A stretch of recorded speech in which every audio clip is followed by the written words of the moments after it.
नमस्कार मित्रांनो, तर आज आपण बनवणार आहोत कोल्हापुरी झणझणीत मिसळ। तर आपण रेसिपीला आता सुरुवात करणार। तिकडे बघा मी काय काय घेतलंय।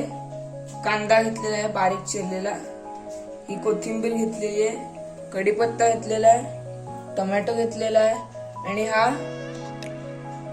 एक बटाटा घेतलेला आहे जो की मी आधी उकडवलेला आहे। आणि इथे मोड आलेली मटकी घेतली। हे मी वाटण घेतलेलं आहे। हे वाटण करताना मी 2 कांदे आणि थोडस खोबरं घेतलं, जवळपास 2 मुठी खोबरं घेतलेलं आहे मी। हे बघा, हे वाटण आपलं आहे। ह्याच्यासाठी मी 2 कांदे उभे चिरले होते, ते मी मिक्सर मध्ये बारीक केलेले आहेत। तर हे मी इथे अर्धी तेल तापत ठेवलेले आहे कढईत। आता आपण मिसळीच्या रेसिपीला सुरुवात केलेली आहे।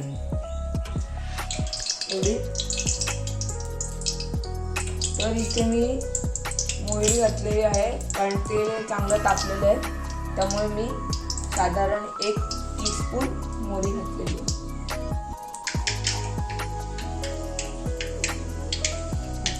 तर इथे मोहरी तडतडलेली आहे।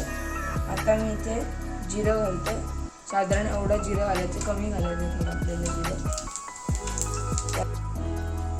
आता मी इथे 2 कांदे चिरलेले, त्यातला साधारण अर्धा कांदा मी ह्याच्यात घालणार आहे, अर्धी क्वांटिटी।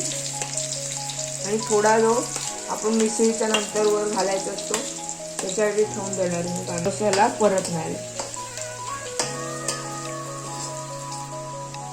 तर मी इथे थोडीशी आलं लसूण पेस्ट घालतोय, चांगलं परतायचं आहे ह्याला पण, आणि गोल्डन ब्राऊन होईपर्यंत आता कांदा आपल्याला भाजायचा आहे। तर आता मी अर्धा टीस्पून हळद घातलेली आहे। तर आता मी कढीपत्ता घालतो याच्यात, साधारण 1-1.5 टाळा तरी पुरतो। आता हे मी साधारण 1 लहान चमचा काश्मीरी तिखट घातलेला आहे, थोडा कलर येण्यासाठी।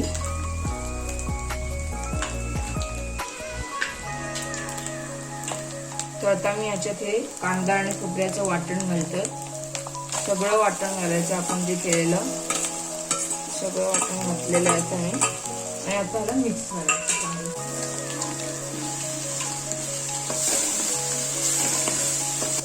आता आपल्याला तेल सुटेपर्यंत खरपूस भाजायचं आहे। तर आता इथे तेल सुटलेलं आहे। आता हा जो मिसळ मसाला बाजारात येतो त्याचं पूर्ण 25 ग्रॅमचं पाकिट मी आज घालणार आहे।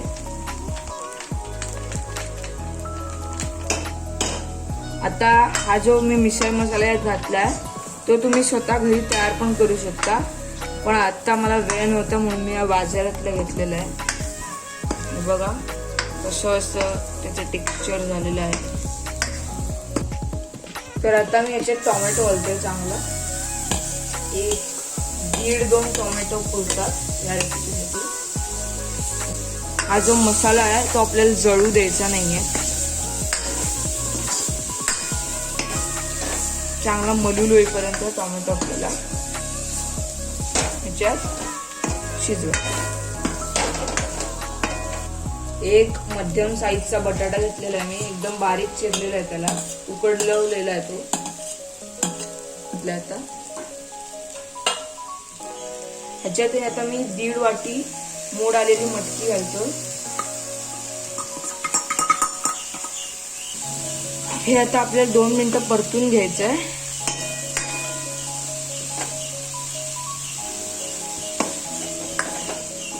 तर ही साधारण 2 मिनिटं परतून झालेली आपली मटकी। आता ह्याच्यात आपल्याला 3 ग्लास घालायचं आहे गरम पाणी। तर गरम पाणी का घालायचं, त्याने छान तर्री येते। आता ह्याच्यातच आपल्याला मटकी शिजवून घ्यायची आहे, साधारण 15 ते 20 मिनिटं।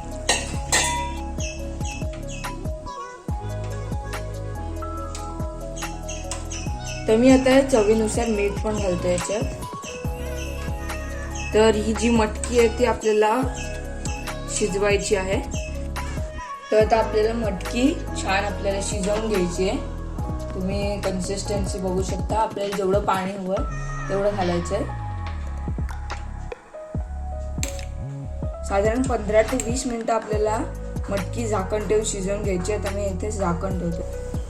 15 मिनिटं झालेली आहेत. आता मी बघतो मटकी शिजली की नाही. काय वास येतो. तर मी ह्याच्यातली एक मटकी घेतली.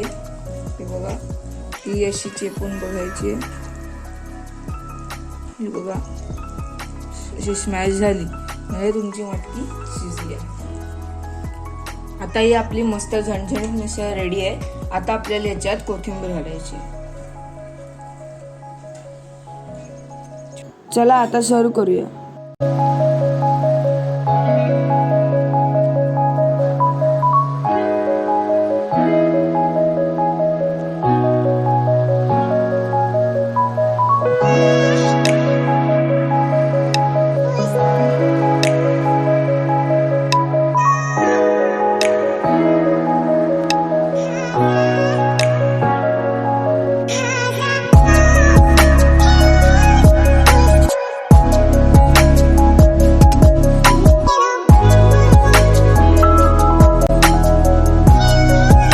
आपली झणझणीत मिसळ सर्विंगसाठी रेडी आहे. तुम्ही अशी छान मिसळ घरी करून पहा आणि आम्हाला अभिप्राय नक्की करा. धन्यवाद.